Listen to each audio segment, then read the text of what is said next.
Quando eu entrei nessa empresa, eles faturavam 300 mil por ano e 12 meses depois a gente já tinha passado de 1 milhão. Mas o segredo aqui não tá no que você tá pensando. O negócio aqui não foi a ideia de contratar mais gente, não foi investir pesado em marketing, não foi lançar produto novo e nem nada disso. Mas antes da gente chegar lá, eu quero que você tente adivinhar aí o que que você acha que foi. Você acha que foi produto? Você acha que foi pessoas? O que que foi que influenciou nessa mudança dessa empresa dos 300 mil para 1 milhão? O que eu encontrei lá vai parecer muito óbvio e você vai entender por que 90% das empresas, elas quase nunca conseguem passar ali dos seus primeiros anos de existência. Vamos lá, deixa eu te explicar aqui como que era o cenário quando eu cheguei.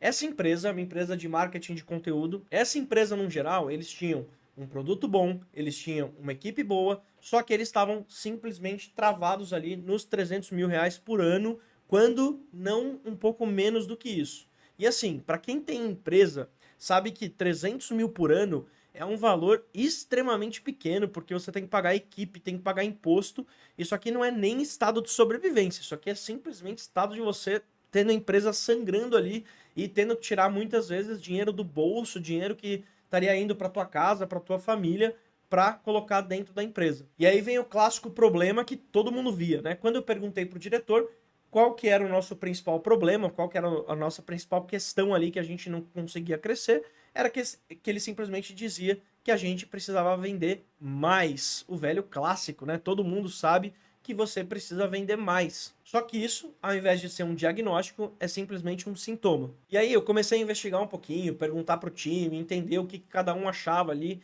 e perguntar o que eles achavam que estava errado, por que a gente não estava escalando, o que estava acontecendo, o que estava faltando no geral. E quando você não tem um processo, olha eu já dando um pequeno spoiler aqui, mas quando você não tem um processo, cada pessoa me respondia uma coisa. Uma pessoa falava que era ferramenta, outra pessoa falava que era processo, outra pessoa falava que era clareza ali do que cada um precisava fazer e de qual que era a responsabilidade de cada pessoa. E só isso daqui, só essa parte já me disse muita coisa, porque quando cada pessoa tá falando uma coisa diferente, quando cada um da empresa tá falando tá tendo uma visão diferente ali do que tá acontecendo, você claramente tem um problema de estrutura. E aí vem o que eu encontrei de verdade, né? Nas primeiras semanas ali, eu praticamente não trouxe informação nova nenhuma, eu só fiquei observando e entendendo como que funcionava o processo ali, como que a empresa estava girando, o que cada pessoa estava fazendo, como que estava acontecendo ali o dia a dia da empresa num geral e simplesmente vendo, né, quais eram os detalhes, o que que acontecia, cada ponto. E aí uma coisa muito clássica que eu vi é que não tinha uma divisão clara de atividades.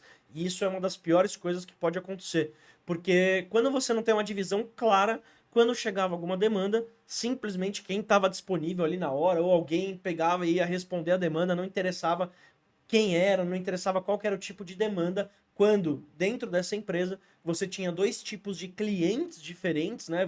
Vamos dizer assim, basicamente eram dois tipos de pessoas que você precisava atender, e simplesmente isso se misturava entre as pessoas e todo mundo acabava atendendo todo mundo. As vendas, elas simplesmente aconteciam sem querer, sabe? Tipo, então chegou uma venda, chegou, ela acontecia ali meio sem querer. Então, basicamente assim, eles não tinham um funil, né? Se você já ouviu falar de funil de vendas, eles não tinham uma estrutura clara de funil de vendas, eles não tinham uma cadência de prospecção, que é quando você vai atrás dos clientes, né? Você tenta prospectar novos clientes, e aí vender era simplesmente um evento aleatório. E aí que entra o mais grave, tá? Eles nem sabiam para quem que eles estavam vendendo.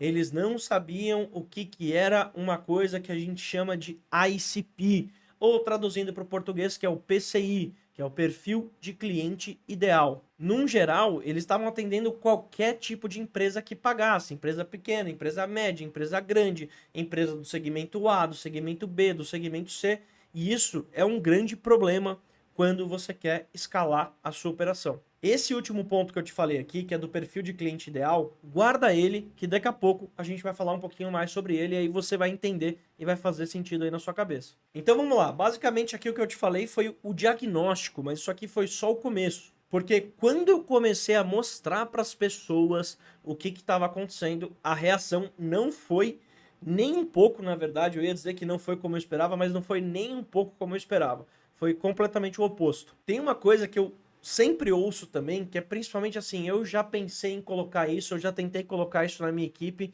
e não funciona. Eu já devo ter escutado isso daí pelo menos umas 15 vezes na vida, e não é que processo não funciona, é que processo mal implementado realmente não funciona. Mas aí tem até uma coisa engraçada com empresas que ficam paradas ali no mesmo ponto, né? Que parece que não saem do lugar. Sabe aquela pessoa que você conhece, que morou a vida inteira no mesmo lugar, fez as mesmas coisas, a mesma rotina, a vida inteira, não mudou absolutamente nada. Elas parecem que criam um anticorpo, assim, contra a mudança, contra a melhoria, contra qualquer coisa que seja diferente que aquilo que eles já conhecem. E aí as pessoas também têm a mania de falar assim, pô, eu já tentei de tudo, mas acabou tentando uma mudança, duas, três, e isso foi o tentar de tudo. E aí, por tentar de tudo e não ter tido um resultado melhor ou diferente daquele que eles estavam tendo, simplesmente voltaram para aquilo que era confortável e aí simplesmente continuou estagnado como estava antes. E o mais interessante é o seguinte, com isso que eu falei aqui, até faz parecer que eles não queriam crescer, mas eles queriam crescer. Só que o problema é que eles simplesmente não estavam conseguindo saber como que eles iam fazer isso e nem tendo uma visão clara de como que aquilo ia acontecer. E aí vamos lá então pro gargalo de verdade, né? Aqui a história seria basicamente a mesma, né? A empresa tá faltando vendas, então a gente vai contratar mais um vendedor e a gente vai conseguir resolver isso. Só que é o seguinte, eles tinham tentado contratar um vendedor antes e não funcionou. E qual que é o motivo disso? Porque eles não sabiam para quem que eles iam vender. Então o problema principal era, claro, a falta de clareza. Clareza de cliente, clareza de processo e clareza de responsabilidade. Sem isso aqui, eles não iam conseguir sair de onde eles estavam. Foi basicamente uma sequência lógica de 3 coisas que elas precisavam acontecer em uma ordem específica. A primeira era a rota, para onde que eles estavam indo. Então, faltava direcionar a rota para as pessoas certas, para o lugar certo. Rota era a primeira coisa que estava faltando dentro da empresa. O segundo era o crescimento, né? Então, como é que você ia fazer para aquela empresa crescer? Qual que era a metodologia? O que que você ia colocar ali dentro da empresa para fazer com que aquele crescimento acontecesse de fato? E depois, a consistência. Óbvio que você precisa executar, você precisa medir e você precisa melhorar. Então, basicamente, era rota, construção de crescimento e consistência. O que parece extremamente óbvio, mas não é, porque as empresas simplesmente focam na consistência sem construir as duas outras coisas antes. E aí você simplesmente fica consistente em fazer a coisa errada sempre, sempre, sempre e de novo. E onde a maioria erra foi exatamente aonde a gente acertou. Mas implementar uma metodologia no papel é fácil, né? Quando a gente começou a executar, é aí que a coisa começou a ficar um pouco mais complicada. A primeira coisa que a gente fez foi olhar o histórico da empresa. Então, nos últimos 12, 24 meses, quem que foram os clientes que mais gastaram por mais tempo, porque nesse caso em específico não eram contratos fixos que a pessoa precisava assinar e permanecia ali como cliente, né, por 1 ano, 2 anos, enfim. Quem é que tinha gastado mais por mais tempo e quem tinha dado maior lucro. O que apareceu pra gente foi muito, mas muito surpreendente, porque tinha um perfil específico de cliente que ele correspondia a 60% do nosso faturamento. E aí, para você entender, né, no perfil de cliente ideal, é justamente aqui que a gente busca quem que vai ser o tipo de empresa que a gente vai atender. E esses 60% vinham de empresas de um mesmo segmento, com o mesmo decisor em específico e que ela era estável também como modelo de negócio. O mais louco é que eles estavam meio que ignorando esse tipo de perfil, porque eles estavam simplesmente tentando atirar para todo lado e tentar vender para todo mundo ao mesmo tempo, enquanto quem realmente trazia dinheiro para dentro de casa eram esses caras, ao invés de todas as outras empresas que acabavam vindo, usavam 1 mês, usavam 2 meses e simplesmente paravam de usar. Então, assim, aquilo de fato fez a diferença, porque para todo mundo começou a ficar mais claro para quem que a gente vendia, por que que a gente vendia basicamente para aquele tipo de cliente e qual que era a diferença que aquilo ia fazer dentro do negócio. Quando a gente fala em processo, parece uma coisa chata, e realmente é, né?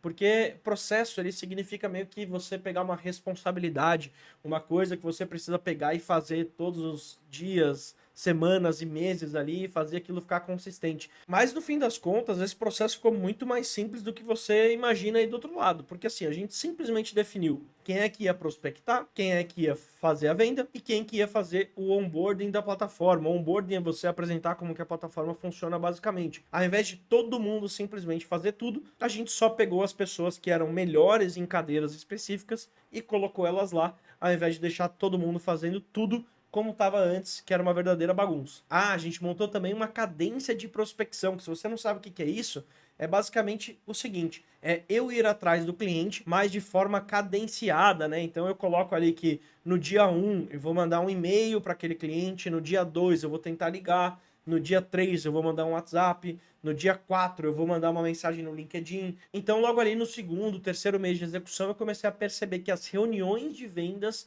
elas já estavam muito melhores, muito mais qualificadas, com pessoas que já sabiam o que precisavam e que entendiam que a gente ia exatamente solucionar aquele problema que elas tinham. E aí uma outra coisa começou a acontecer também. O nosso ticket médio subiu em 40%. Só fazer um parênteses rápido aqui. Se você não sabe o que é ticket médio, é só você fazer o seguinte. Você pega todas as vendas que você fez no mês e você divide pelo número de clientes que você teve. Pronto, você tem o teu ticket médio. E isso aqui não foi porque a gente aumentou o preço, não. Foi simplesmente porque a gente começou a vender para as pessoas certas. E é aí que entra o negócio de você definir muito bem o teu perfil de cliente ideal. Guarda esse número aí, guarda esses 40%, porque ele vai aparecer de novo daqui a pouco. E aí, assim, o que aconteceu nos meses seguintes foi simplesmente muito maior do que a gente tinha projetado num geral, do que todo mundo tinha imaginado, inclusive. Já ali no sexto mês, a empresa já estava faturando seus 80 mil reais por mês de forma consistente. Lembra que antes era 300 mil reais por ano. Agora a gente está falando de 80 mil reais por mês de forma consistente. E lembra que eu tinha te falado que o ticket médio tinha subido 40% para você guardar esse número aí na cabeça? É aqui que o efeito composto começa a aparecer. No nono mês, a empresa finalmente cruzou ali a barreira dos 100 mil reais por mês. Só que o que mais pesa aqui não é nem o número, é até o que aconteceu com o time, com as pessoas que resistiam ao processo, que não queriam seguir o processo, que achavam que era chato, que achavam que ia ser complicado, que ia ficar, enfim, ruim de executar. Essas mesmas pessoas, elas passaram a defender esse processo, porque não só estava funcionando, a empresa estava crescendo, mas elas também estavam crescendo junto com a empresa. O mais legal é que o resultado aparece não só para a empresa, mas para você também. E aí lembra que eu te pedi lá no começo para você tentar adivinhar o que era, o que tinha mudado? Era produto, era equipe, era preço? E no fim das contas, não era nada disso. Era simplesmente processo, clareza e a empresa parando de simplesmente achar que as vendas aconteciam por acaso. E aqui agora vai uma pergunta que eu quero que você me responda aqui nos comentários. Talvez o problema da sua empresa não seja falta de produto bom, falta de gente boa ou falta de dinheiro. Talvez seja porque você simplesmente nunca parou e construiu um processo de verdade. Para pensar um pouco nisso aqui antes de responder aqui nos comentários. E quando você entender que talvez realmente seja isso, comenta aqui embaixo e me diz o que falta para você começar. Valeu, fui!